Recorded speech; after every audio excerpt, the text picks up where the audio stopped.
یہ کہانی ہے بحیرہ اسود کے کنارے آباد دو خاندانوں کی۔ اگر انہیں دو چھوٹی ریاستیں کہیں تو کہہ سکتے ہیں، جہاں قتل و غارت گیری نسل در نسل چلتی ہے، مگر انہی میں سے ایک نسل ایسی بھی آتی ہے جو اس سلسلے کو روکنا چاہتی ہے۔ وہ ایک دوسرے کو قتل کرنے کی بجائے اپنے جھگڑے سلجھانا چاہتا ہے، ایک نئی داستان رقم کرنا چاہتا ہے۔ وہ ایک کوچاری ہے جو مال مویشی پالنے کے پیشے سے منسوب ہے، مگر اتنا امیر کہ ذاتی ہیلی پیڈ بھی ہیں، مگر اس کے باوجود امیری کا زوم نہیں۔ دوسرا خاندان ہے فرتونہ کا، جو چائے کی پیداوار اور کاروبار سے پہچانا جاتا ہے اور اپنی سازشوں اور مکاریوں سے باز نہیں آتا۔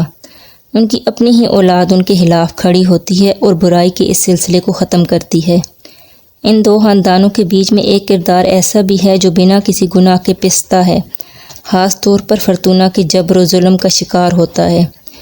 اس کا دونوں خاندانوں سے کیا تعلق ہے اور یہ تعلق کیسے سب کے سامنے آئے گا اور اس کے ساتھ کیا حالات و واقعات پیش آئیں گے، یہ جاننے کے لیے رہیے گا اس سیریز کے ساتھ ساتھ۔